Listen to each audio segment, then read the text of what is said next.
Assalomu alaykum hurmatli obunachilar. Express Cargo'ni Xitoydagi ombor manzilini to'g'ri Taobao ilovasiga kiritishni o'rganamiz. Diqqat bilan videoni ko'ramiz. Demak, saytga kirib olamiz. Birinchi navbatda Express Cargo'ning ofitsial saytiga telefon raqamimizni kiritamiz. Birinchi etapda telefon raqamimizga kod keladi. O'sha kodni kiritib oynani ochib olsak bo'ladi bemalol. Bu oynadan ombor manzili ustiga bosamiz. Bu yerda ikki xil tarif chiqadi. Birinchi va ikkinchi tarif. Men ikkinchi tarifni olaman. Ikkalasi ham bir xil ketma-ketlikda bajariladi. O'zimizga kerak bo'lgan tarifni tanlab, nusxalash knopkasi ustiga bosamiz. Nusxalandi. Endi bo'ladigan bo'lsa Taobao ilovasiga kiramiz. Bu yerdan mana 5-da turgan knopka ustiga bosishimiz kerak bo'ladi. Bosdik va ushbu oynadan mana yuqorida belgi bor, lokatsiya belgisi. Aynan o'sha lokatsiya belgisi ustiga bosib va yuqoridagi plus knopkasi ustiga bosib, manzilni kiritishni boshlasak bo'ladi. Mana so'rayapti, sen hozir nusxalab olgan manzilingni kiritmoqchimisan? Shu yerga biz ikkinchisidagi sariq knopka ustiga bosib, ha'ni bosamiz. Kiritganimizdan so'ng yakuniy qiladigan ishimiz qaranglar. Mana bu joyda ID kiritilmagan manzildan so'ng mana bu narsani kiritishimiz kerak, xavf ichidagi narsani. O'z ID'mizni kiritib qo'yamiz.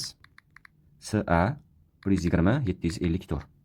Bu narsa nima uchun kerak? Ertaga sizni tovaringiz no ID bo'lib kelmasligi uchun bu yerda ham to'liq kiritilgan bo'lishi kerak. Endi mana bu knopka ustiga bosib buni yoqamiz va pastdagi knopka ustiga bosib buni saqlab qo'yamiz. Manzil muvaffaqiyatli va to'g'ri kiritilindi. Endi biz bemalol Taobao ilovasidan o'z zakazlarimizni berishimiz mumkin.